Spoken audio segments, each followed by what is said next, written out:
Assalamualaikum warahmatullahi wabarakatuh. Perkenalkan, nama saya Hanifah Kurnia Husnuriza, NIM 2201064405 dari kelas 2022A.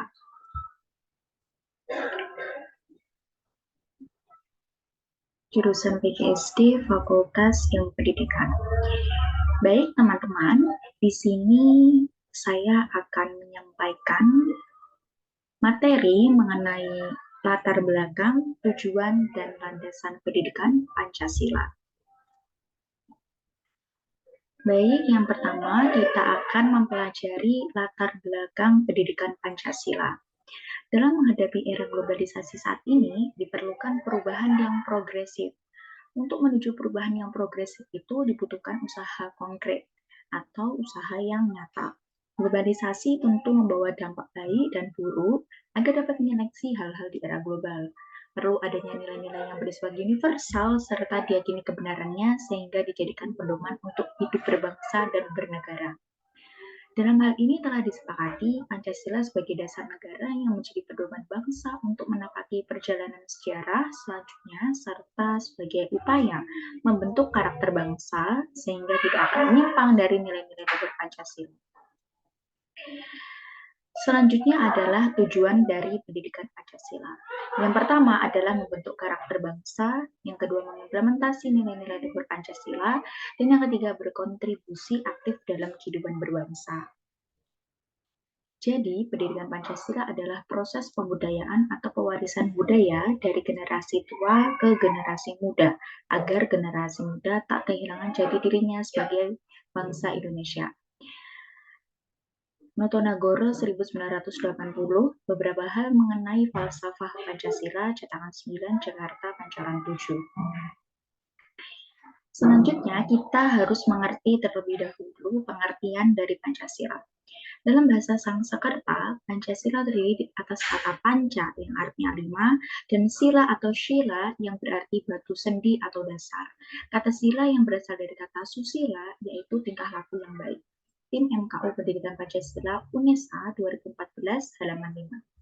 Jadi, menurut saya Pancasila adalah 5 tingkah laku yang baik.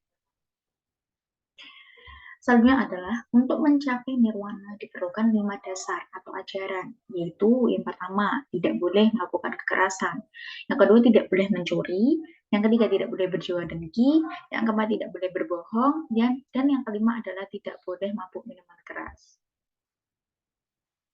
Nah, yang ketiga adalah landasan pendidikan Pancasila. Yang pertama, landasan historis pendidikan Pancasila. Pada tanggal 1 Juni 1945, Insinyur Soekarno berpidato tanpa teks mengenai rumusan Pancasila sebagai dasar negara. Pada tanggal 17 Agustus 1945, Indonesia memproklamirkan kemerdekaan.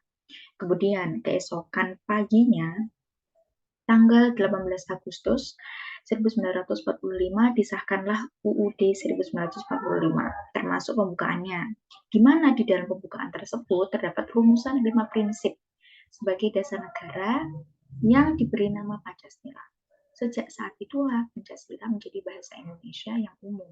Jadi, walaupun pada adanya pembukaan UUD 45 tidak termuat istilah Pancasila, namun yang dimaksud dasar negara Republik Indonesia adalah disebut istilah Pancasila. Hal ini didasarkan interpretasi atau penjabaran historis terutama dalam rangka pembentukan rumusan dasar negara. Selanjutnya adalah landasan kultural pendidikan Pancasila.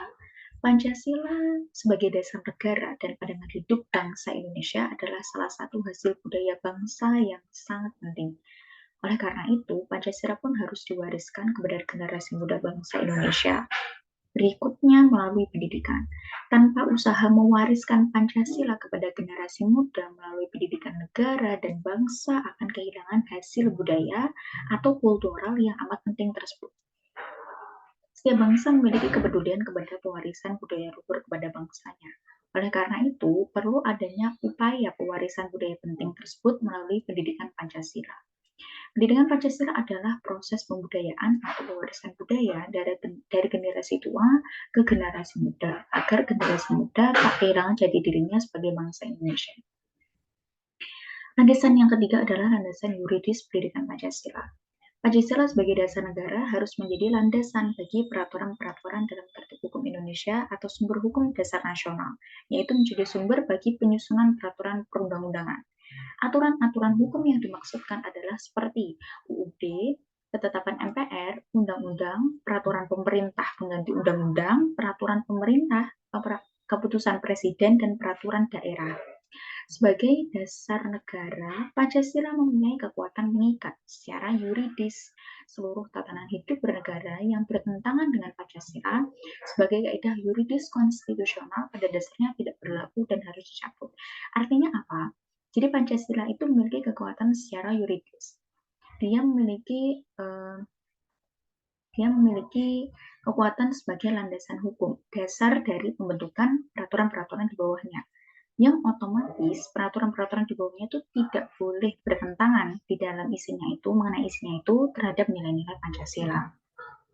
Apabila sampai bertentangan, maka konsekuensinya seharusnya sumber hukum tersebut atau peraturan tersebut tidak berlaku dan harus dicabut.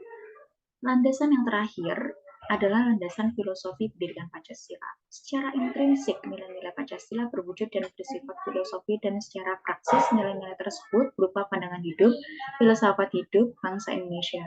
Nilai itu tidak lain adalah merupakan kebulatan ajaran tentang berbagai segi atau bidang kehidupan suatu masyarakat atau bangsa, dalam hal ini bangsa Indonesia. Tim MKU Pendidikan Pancasila Unesa 2014 halaman 13. Baik, terima kasih. Sekian atas materi yang saya sampaikan. Assalamualaikum warahmatullahi wabarakatuh.